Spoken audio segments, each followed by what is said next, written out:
Hello and welcome back to another episode of The Blue is the New White podcast. Today's guest is Calvin Sharrer, Marketing and Career Representative for the Hobart Institute of Welding. Calvin grew up like so many. He was told that if he wanted to succeed, the surest path was to spend 4 years in college. So, that's exactly what he did, and has a political science degree to show for it. Like so many more, his degree did not get put to use in the manner that he originally intended. With a lifelong love for auto mechanics, he pursued a career in the auto industry before recruiting for Lincoln College of Technology.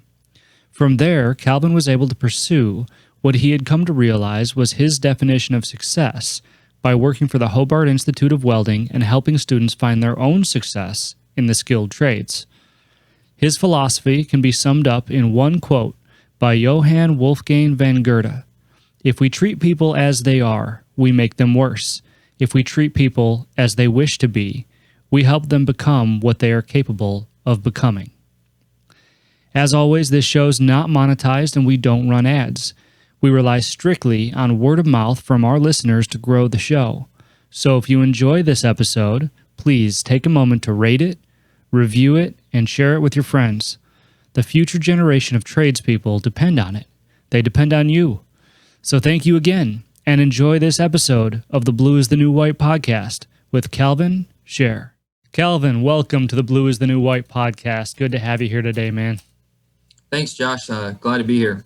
For those of you, or for those listeners who don't know Calvin, I'm going to let him explain exactly who he is, where he comes from, and how he got to where he is today. Calvin, the floor is yours, my friend. Thank you, Josh. Glad to be here again. Like I said, I found you actually via LinkedIn and reached out to give you kind of my background story because I felt like I fit the piece here with the Blue is the New White. I actually started. I live in the Ohio region, and started in high school. Growing up in a pretty big high school, about 3,000 kids in my high school, and a lot of colleges would come and promote their colleges and stuff that they offered at their colleges. And you know, I was always told, go to college. That's what my father did. That's what my grandfather did, and you know, so on down the line. And I did. I went to college.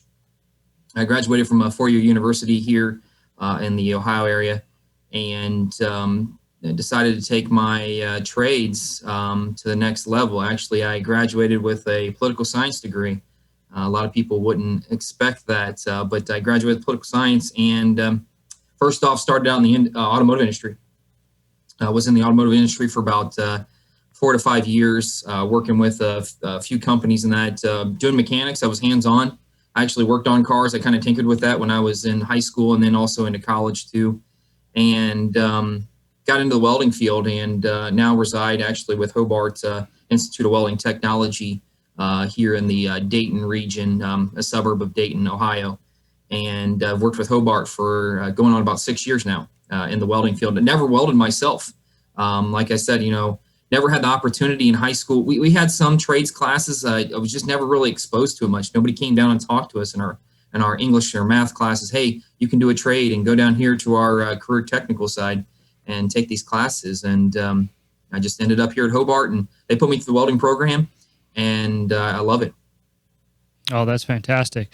You know, and that's the narrative we hear quite a bit, right? Is, you know, everybody pushes college and nobody really pushes the trades, at least, you know, not by the masses. You know, I'm out here pushing the trades, you're out here pushing the trades, you know, but there's just not enough push, I don't think, you know, in high schools or middle schools, or even, you know, introducing elementary school kids into what it means to be a tradesperson these days. So it sounds like you have quite a journey, and I'm excited to get into it a little bit. So I'm curious first about going all the way back to your high school years. You said your dad went to college, your grandfather went to college, everybody went to college. You know, the colleges were coming into your big high school and pushing the what they had to offer.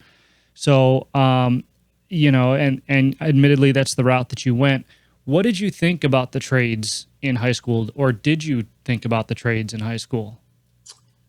I going back, I mean, it's been about 15 years. I would say I always liked to build things. I always was a kind of a tinkering with things, putting things together, breaking it down, whether, it was building blocks or Legos or things like that, which was, kind of a little bit of a hands-on kind of stuff. But, when I got into college, I had buddies that we would, on weekends, we would go and work on cars.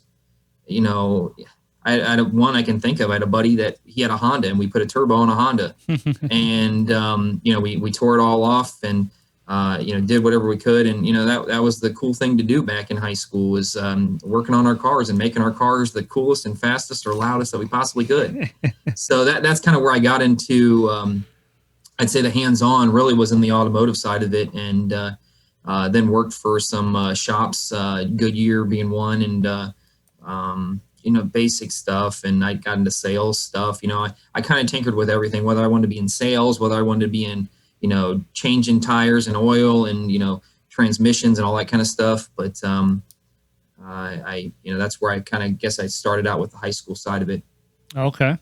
That's cool. Yeah. I remember when I was in high school, I had I believe it was a 1998 Mitsubishi Eclipse, second generation.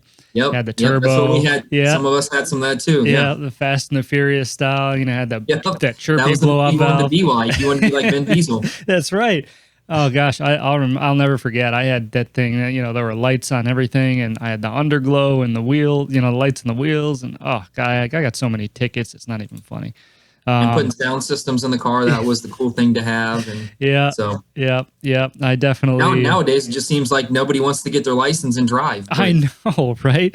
A lot different when we were younger. I'll tell you, I couldn't wait to get behind the wheel. I was 15 and a half, like, all right, just give me my license. Let's go.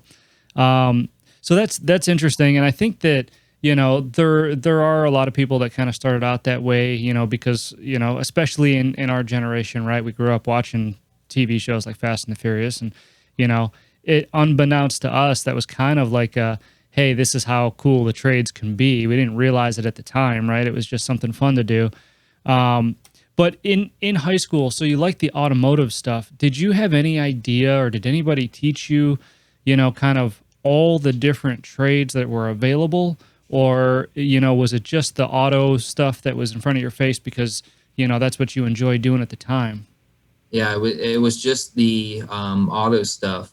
We had, in our high school, we had a wing of career tech stuff, and nobody really came, like, it was literally attached to the high school, and nobody came down and talked to us saying, hey, you can come and take these career tech classes, and you can take, we had a construction, if I remember right, there was automotive, there was engineering, there's a health, allied health, and I'm trying to think what else there was. And there was another high school that had some other stuff over at their high school. They had a woods program and some other classes that they had, but nobody came down and talked to us and, got in front of us about it. It was just really on the weekends with the buddies, just hanging out at their house doing it. And I didn't mind getting dirty. That was the thing, I liked doing it. If I would have got more exposure to it, I think I would have probably had more of a keen eye for it. Yeah. Why do you suppose that is? Why do you suppose that it wasn't presented to you or your classmates, in the way that it probably should have been? To be honest, I think it's money. Yeah. The high schools get money for kids going to college. So the trades back in 15 years ago when I graduated, that they weren't as prevalent or as pushed as they are. I mean, really, they're starting to get pushed now. So they weren't as pushed, and they were given money. I believe that I've heard the high schools are given for kids going to college and furthering it that way.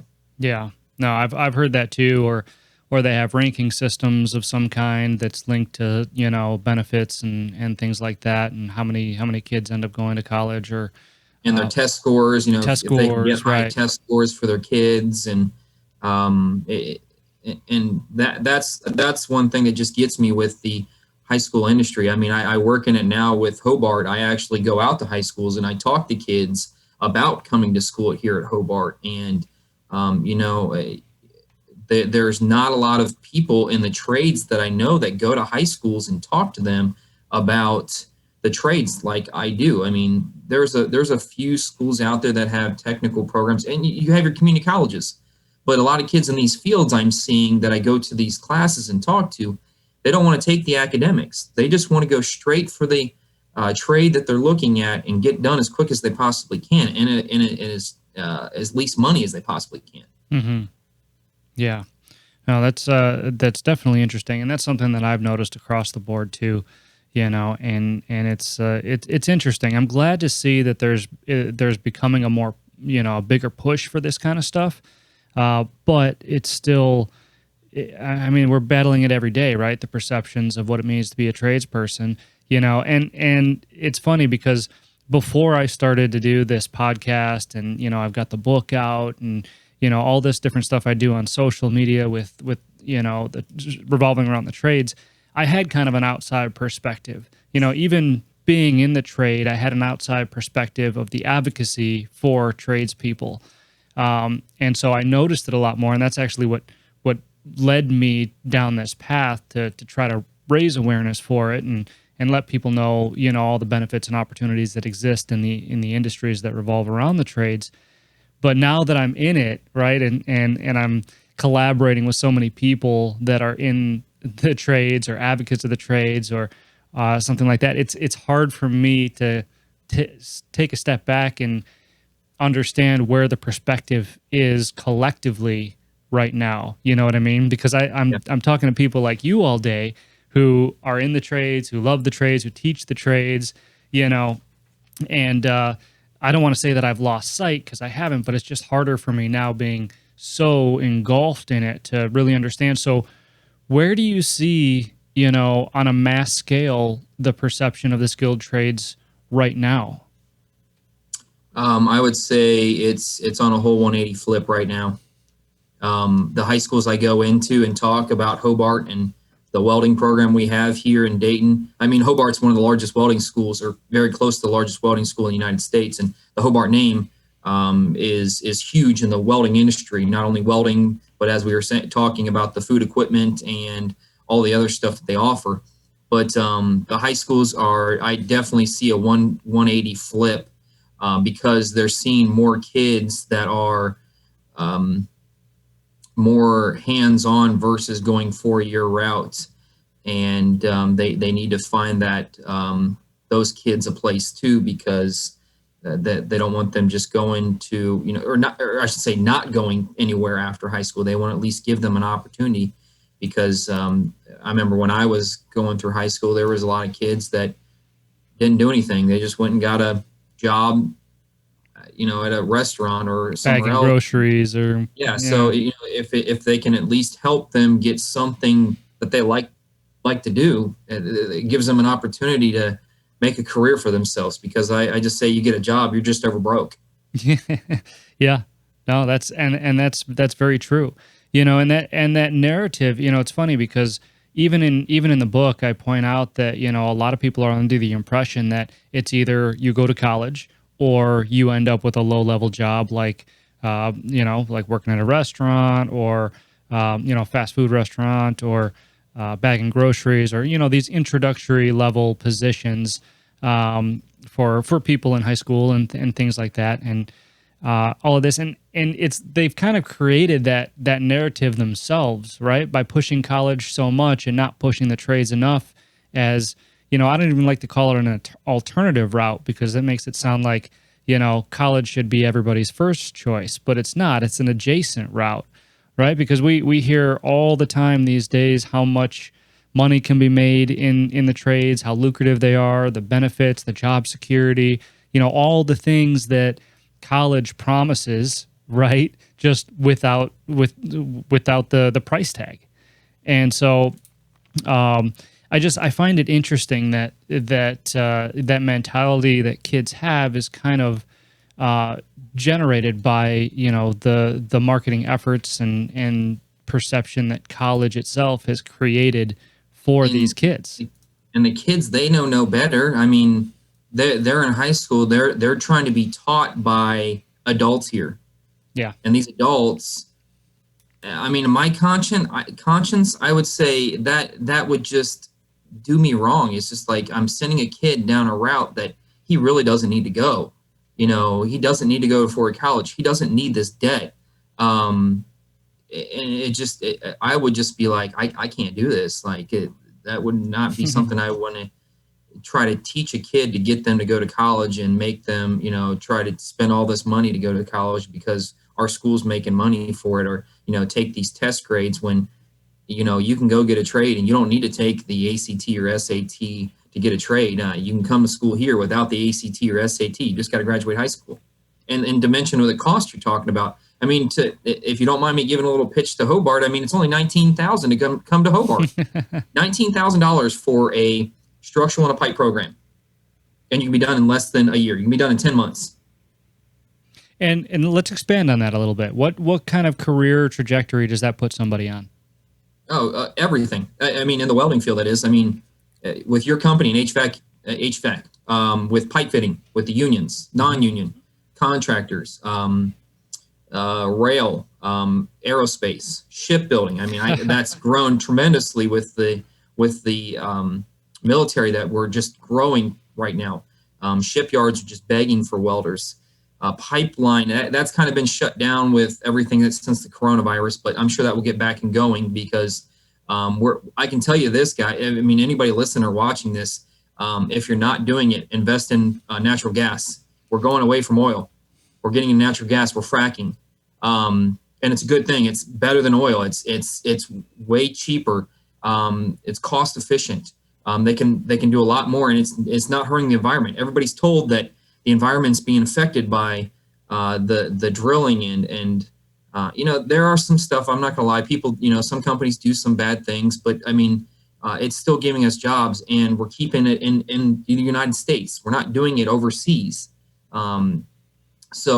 Again, with the, like you asked about the industries, I mean, that's just a few. There they go, and there's thousands and thousands. I mean, I always tell everybody that I go to high schools and talk to, I said, every day you probably won't touch something that hasn't been welding. You're probably going to touch something, whether it be going over a bridge or driving a car. You probably touch one thing a day that's been welded. Yeah. No, and that's really it's interesting that you bring that up. You know, because I say something similar. I say you usually can't throw a rock in this world without hitting something that was built by a tradesperson. But when you think about, you know, on a micro scale, that actually relating directly towards welding, you're absolutely right. I mean, the second that you get into your car, I mean, you know, your cell phone. Everybody has a cell phone. Cell phone, yeah. I mean, it's very, very, very interesting, and I think that is very important for listeners and viewers to take away. Is that don't let that become the white noise, right? Don't let that be taken for granted. Somebody has to do that. Somebody enjoys doing that, and for good reason. Have you seen some of these welding artists out there? I mean, Yep. Phenomenal detail and work. I think next week I'm talking to one, and that's what she does as her hobby. You know, It's not Barbie the welder, is it? No, it's not Barbie. Barbie's cool. No, this one is Courtney Shard. So, but she does some awesome work, and it's art, you know, and a lot of people they have no idea they can even take it to that level. I mean, career aside, I mean, that's a heck of a hobby too. You know what I'm saying? So if we pick just one of those career trajectories that you mentioned, what is like a top end pay for something like that? It's a loaded question, I know, because the range really is so big. There's a lot of things you got to look at with that. There's the city you're in, the state you're in, the type of industry in the area, you know, the unemployment rate, which with the welding, it's really not that, it's really low. Mm-hmm. Like for where I'm at in Ohio, I'd say, you know, manufacturing's huge from we run pretty much everything from 75 up, Cincinnati to Detroit. You got GM pretty much all up in this area, or Honda. You have any kind of automotive industry here. So there's a lot of automotive, a lot of rail, because you have not far from us, you're 4 hours away from Pittsburgh. You get a lot of steel. So it's a heavily manufacturing and a steel area. 18 bucks an hour, 20 bucks an hour, 25 bucks an hour, starting out. You get to Texas and some of the pipeline stuff, you're talking 30 and above there. You get to some of the shipyards, talk pretty good money there. I've got some companies that come in here and hire from our students, because I help out with job placement here at the school too. And some of the shipyards are 20s, starting out. So just all depends on the area, the state.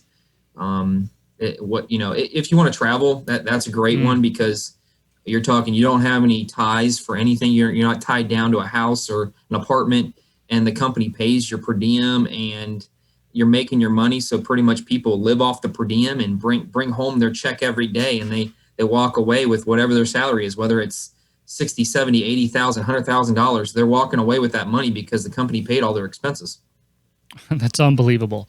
I mean, and it's hard to explain that to students, right? Like high school students, because they just don't have a full understanding or grasp of all the expenses that it takes to live just yet. I mean, and they'll find out soon. I'm sure, but that is massive. Especially, when I talk about college and trade school, getting into the trades, stuff like that. I often talk about, it's not college itself. It's not the education that I'm against. I'm all for formal education. I'm all for higher education in general. I mean, books, the internet. We're in an education age, an information age, right? It's the ROI that gets me. Correct. You're talking about a $19,000 investment that could pay dividends almost immediately, as opposed to like the national average for a state school, which is like $100,000, $100,000 for a 4-year career, $25,000 a year. Some are way, way more. You can find some for less, but still. That's a good point, because actually when I'm at schools, I showed them our cost of attendance to come to Hobart. I say, here's $19,000. There are some certifications that they could possibly walk away with in the welding field. And then I go to my next couple slides in my presentation. I talk about, okay, I have a slide on there that talks about the Bureau of Labor Statistics just for a basic welder, and this is nationwide. In 2000, I believe it was 2018, they said the average welder was at I think it was like $18.94 an hour, and that's based on Bureau of Labor Statistics. That comes out to $39.3. So let's just round it up to $40,000. Plus you work overtime. You're probably going to, I'd say, and as a welder, you're probably, and as you know, in HVAC too, you're probably going to come in with at least 60 in a week. So you're talking turning that 40 hours, time and a half on the extra 20 hours there. So you're probably bringing another 20 to 30,000, let's say, for example, on top with your overtime. So you're probably pulling 60 to 70,000, and you paid 19,000. So you're talking, if you let's say you made 60, let's say it was just rounded the school up to $20,000. You're 3 times over what you paid to go to school here. Where some kids look at it, I'm going to go to a 4-year college. Average 4-year college, let's say 20 to 25,000. Let's say at max you're looking at $100,000 there for 4 years out of 4-year college. And average person coming out of in America, I believe I saw the stat 2019 was, I think it was almost 40,000. I think it was like $38,000 or $39,000 for a 4-year college graduate. Yeah, I think it was like 39,367 or something like that. So your return on investment, just like you're talking there, and I'm a numbers kind of person. I love talking numbers. You're talking $100,000 for $40,000. How does that make sense? When coming to Hobart, it's 19, and with your overtime, you could probably be pushing, I'd say at least close to 60. Yeah. No, and that's a good point. And here's another point too that everybody needs to keep in mind. How long is your program? 10 months. 10 months, less than a year. So not only are you entering the workforce, hopefully entering the workforce after about a year of schooling, as opposed to 4 years of schooling. And that gives you a 3-year head start on anybody that does decide to go to a 4-year institution. And so you have to take into consideration the average increase, right, that you're going to get per year, which is somewhere, I mean, it's not a lot, it's between 3 and 5%, usually higher for the trades, and I can attest to that firsthand. The thing with the trades is, if they don't pay them higher, if they don't raise their rates very quickly, very fast, they're going to lose them very quickly and very fast, because I have kids that will jump to different jobs for 50 cents more. Yeah.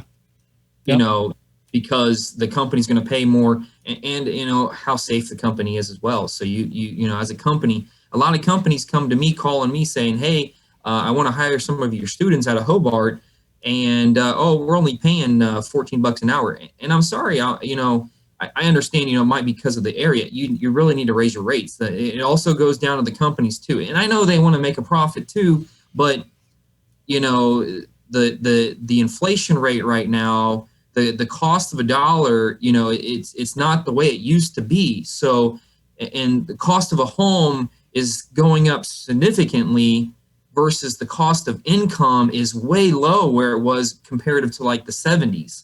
So it doesn't make sense. You want to pay dollars on cents and ask for them to do, what, somebody making $120,000 is making out on the road right now. Right. So, well, and it's a fine line that employers have to walk. And essentially what I'm saying is employers have to get smarter. And I'm sorry if that comes off as harsh, but it's the truth. We've found ourselves in that position too. I mean, we can't hire even an apprentice technician here for $12 an hour. It's just not going to happen.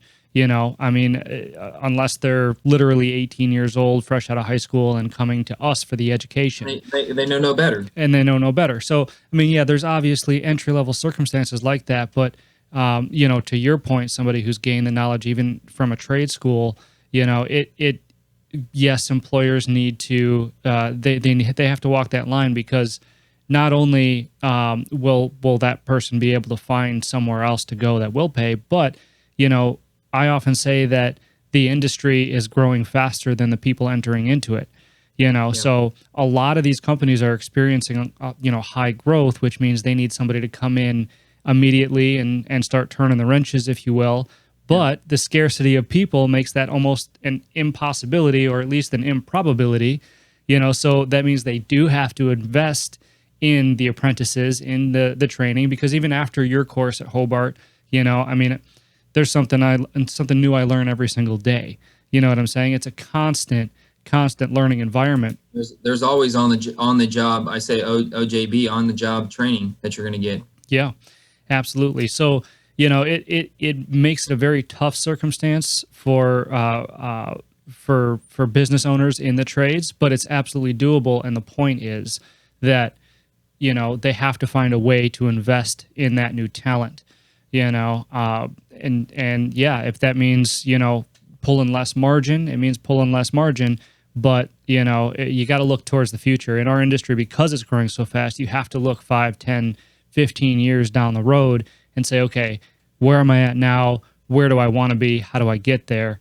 And the answer is usually, well, you've got to bring up question talent. that I always, say to anybody really is cost of, over quantity the best, or quality over quantity, that whichever way you want to look at it is the quality you want, or do you want quantity?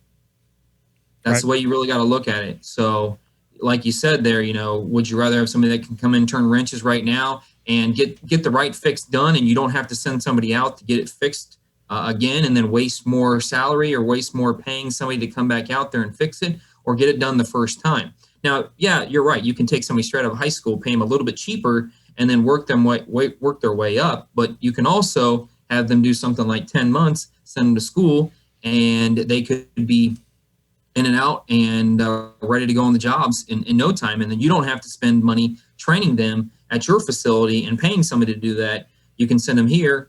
And that also goes to companies. Companies can even send people here, and we can train them in any kind of welding that they want to do, even HVAC for, the brazing side of it. We have a brazing course that they can do too. Yeah, and that I think should be something that a lot of companies look into, because even your course, let's just call it the $19,000 course, even if they send somebody to that for straight out of high school, let's say for 10 months, that's $19,000, right? And no matter what, I don't know what the minimum wage is in Ohio, but here in Arizona, I mean that's cheaper than having them on full time and training them yourself, and then you mitigate your risk, and you increase the efficiency, or at least hold the efficiency steady of the people who would be training, the people that those people would be shadowing. So, there's a lot of ways to look at it, and each business and each owner of the business has to do what's best for them, while also recognizing what's going to enable the entire industry to move forward. Yeah, I agree. Very, very cool. So we got a little bit off track. That happens. Okay.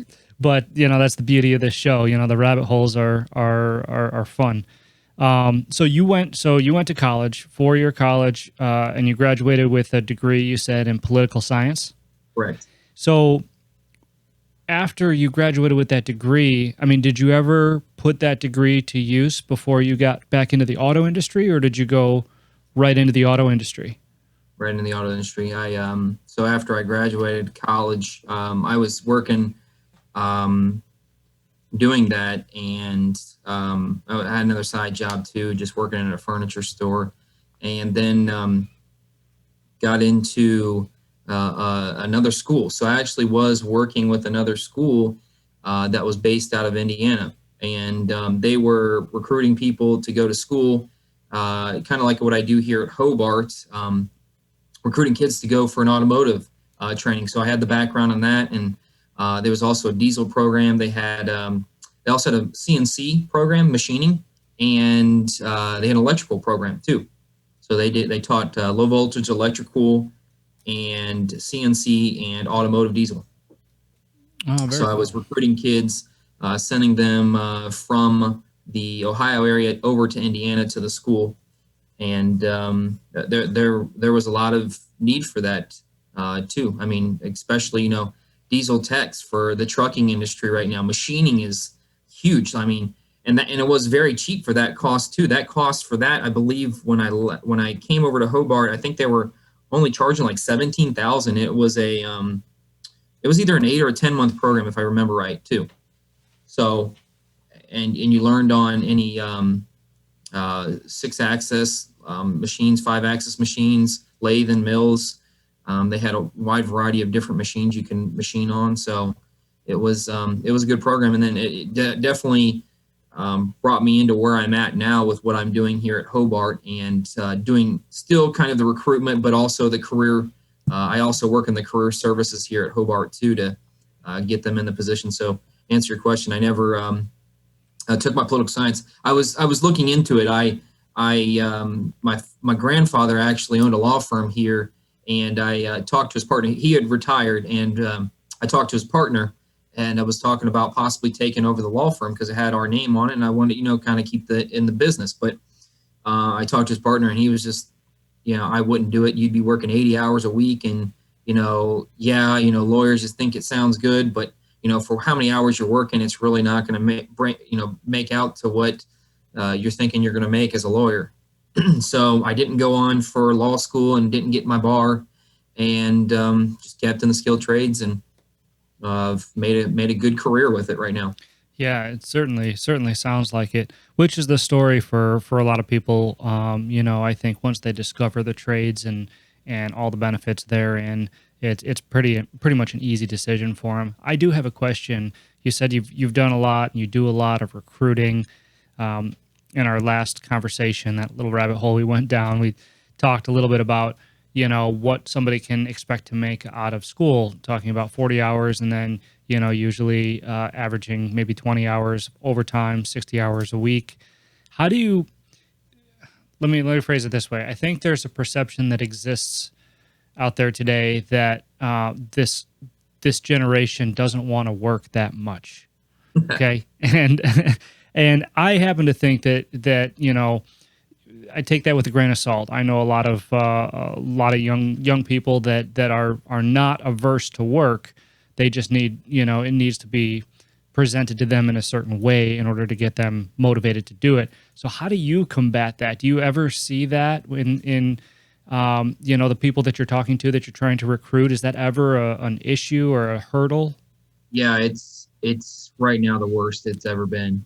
And I'm just harsh with them. I mean, I hate to do it, but if somebody isn't going to do it, who's going to do it? I mean, everybody talks about this generation feels entitled. The kids that are coming up right now, they always, think it's going to be given to them. It's not.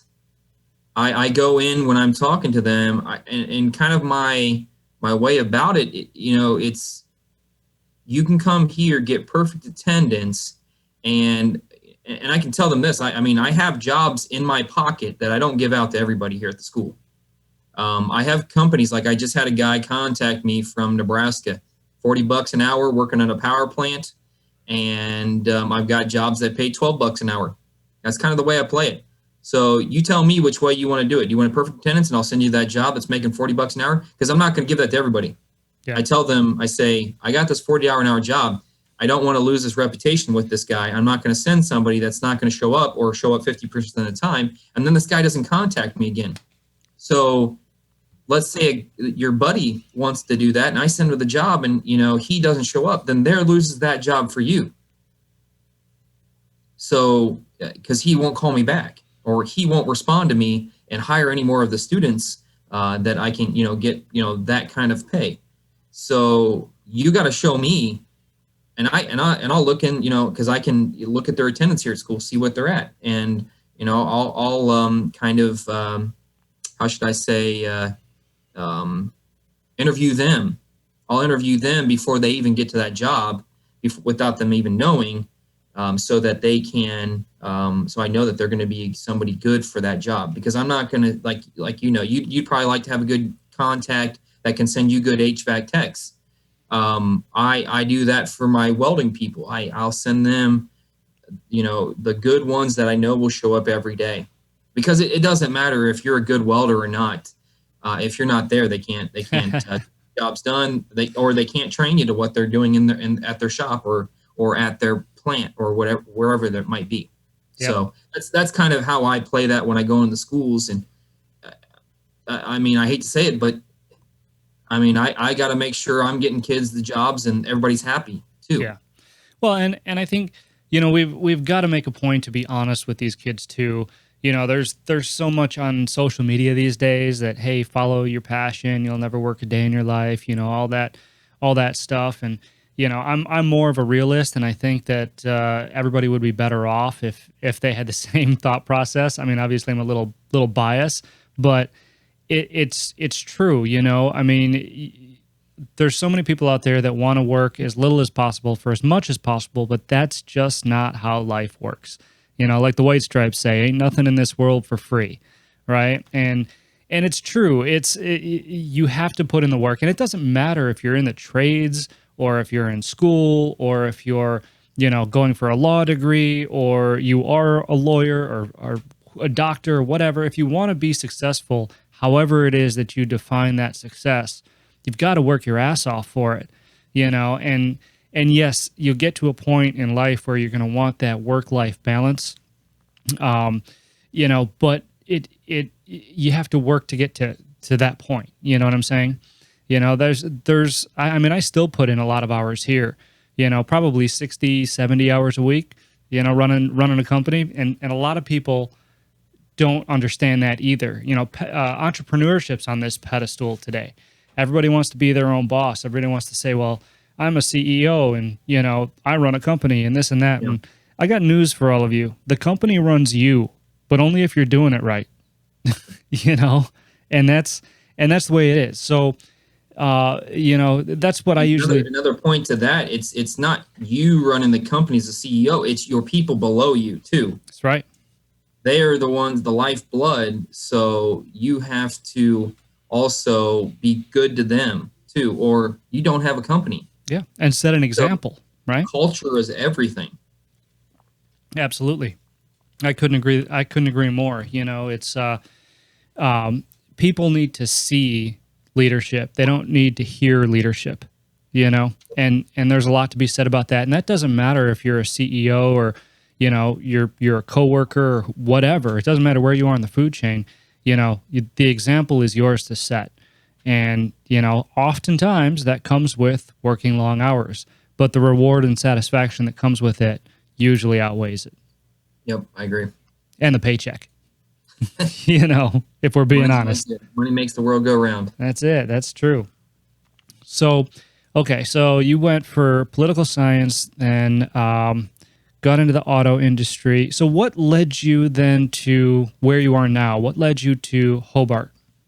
So, with the last company I worked for, that was the automotive school. I actually had a buddy that was actually based in the Kentucky area, and he had got reached out by the school president here, and they wanted somebody in the Dayton region to be able to come to the office, because not only do I go out to high schools and talk to students, I go to right now with Hobart, I go to Kentucky, I go to Ohio, Indiana, West Virginia, Tennessee schools, Illinois schools. I go to any kind of welding program, talk to the kids about the program, and kind of promote it as much as possible. And but I don't recruit them to come to our program as much. I just go and give the information. So it's pretty much just, here's the information. If you want to come. But anyways, he had been reached out by him, and he said, well, I'm not in the Dayton area. I can't be in the office. I'm about 2 hours away. He's like, but I do have a guy I work with that is up in the Dayton area that I'm sure would love to hear about the opportunity. And he passed along the information to me, and I put my resume in, and they called me, and it's history from there. I've been here going on six, almost 7 years. So. Wow, that's interesting. Yeah, I was doing the same stuff, and I just kind of fell in the position. And yes, I'm not welding, but I have gone through the welding program here. I've gone through some of the classes. I haven't gone through all the pipe program, but a lot of the structural, oxy-fuel, metallurgy classes. And I just this summer went through and got some of my non-destructive testing, AS&T level 2 for that. So it seems like every year I'm just kind of picking up more training, and they're allowing, because I'm not really doing too much during the summertime because schools are out. So that's pretty much my lifeblood, is going out to the high schools. And I know I kind of went on a tangent there, but that's kind of how I got in the position, and what I do with it right now. So is that your main position there, is like a recruitment style? Well, position? the title is actually marketing and career development. Okay. So my marketing side is the going out to high schools, because with the admissions side of it, for a lot of colleges, you're held to a higher standard. So I don't think they gave us the admissions title because of that. Mm-hmm.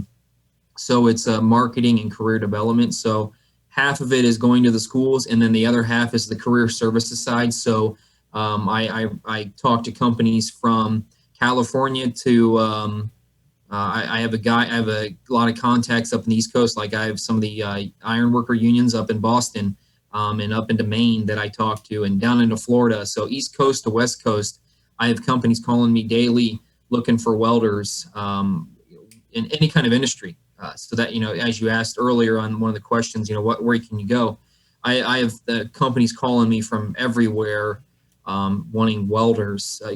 As you know, the Hobart name is huge in the welding field. So once they find out there's a welding school and they can pull welders from the school, and they know that there's kids from their state, at least, that is within distance to get back home and want to come and work in those jobs, they'll reach out to us and, hey, give me any California kid, or give me any Texas kid you got, or give me any Florida kid you got. So I'll use them and call them up every time, say, hey, I got somebody you want to give them a call. So yeah, no, and that sounds really rewarding, because I talk a lot on this show about how one of the biggest things I hear from people in the trades about why they like what they do is the ability to help people. And I imagine in your position, being the one to be able to place a lot of these kids in a lot of these jobs, it's got to come with a sense of satisfaction or just reward, saying to yourself, hey, I helped this person succeed, or at least pointed them in a direction or put them on a path. You had some involvement in, the development of themselves as people and developing their careers and everything else. Yeah, like it just every day helping a student find a job and seeing the satisfaction at the end, and they message me on Facebook, or they were talking through text, and they tell me they got the job and they're so excited, and they're making for example, like $18 an hour, and within 30 or 90 days they're going to be at $22 an hour, and then every year from there, that because going back to the attendance, everything falls in place. Going back to the attendance, they show up every day, they get a raise. And like a lot of companies right now, yeah, they might start a little low, but within that 30, 60, 90-day time frame, they're up, $4, $5 raises because they showed up every day. And just seeing that excitement on them. And some of these people that I work with, the kids, or some of them are adults, some of them change careers. Just seeing that I can get somebody a good career, and it's never going, or I shouldn't say never, but I should say it's highly likely that they will be laid off, and they're going to be working even through times that we're in right now, is just a joy to see that, and change their life, really. Yeah, no, I can imagine that would be a special feeling, to be able to do something like that, which kind of is a good segue into my last question, a question that I like to ask everybody. We spoke a little bit, very briefly before, about success and people's definition of success, and enabling people to succeed by their own definition. That's a big thing that I talk about. So what I'm most curious about with you is how you personally define success and how the trades are helping you get there. I would just put it with one word, as being, happy. Happy with what you're doing, where you're at, and being able to provide for your family. The success is, not having a lot of debt, being happy in that sense, being debt free, being able to buy a home. You're not stressed out about bills. You're happy with that. You're happy with that. You can go and buy something because you're not, in debt. You buy a car and, and pay it off with cash. And, a lot of people nowadays are, not to take away from your glory here, but I listen to Dave Ramsey a lot. I hear so many people call in. I'm, 80,000, 100,000. I heard somebody call in, they were 800,000 in college debt. My mouth hit the floor. I'm like, holy smokes. But it was a doctor, so he was going to make that money back. But when I'm also in school, that kind of brings me to another story. Is I talk about where you're at, that you can make money, and where a doctor's at. So you get done in 10 months, you're already at that salary. They're down here because they're in their debt and everything. But when they're coming up on their path, they're not meeting you until about 15, 20 years down the road of your income, because they're so much in debt with paying their loans back. So, like I said, being happy is the best thing. And, stress does harm a lot of people with that. And, number one thing in America, problem, people being, stressed out, is money. Yeah. So that's what I like to see, is, them being happy. And that's what my success is, seeing a smile, and, knowing that I did something right. And, some of them, they're coming making more salary than I am, and I'm totally fine with that. So, it's, you always want that person that you're helping out do better than what you are doing. Yeah, I couldn't agree more. Just like a father would say to their son. Yeah. You always want your son or daughter to do better than what you did. Yep, absolutely. And the fact that you get to experience that, on a daily basis is fantastic. And I think that fits your definition of success perfectly. So hats off to you, Calvin. I mean, that's very admirable and inspiring, what you do and how you do it and who you do it for. So that being said, I think this is a good place to wrap up. Calvin, I can't tell you how much I appreciate you coming on the show and talking to me today. And if you wouldn't mind letting people know where they can find you, and we'll say goodbye.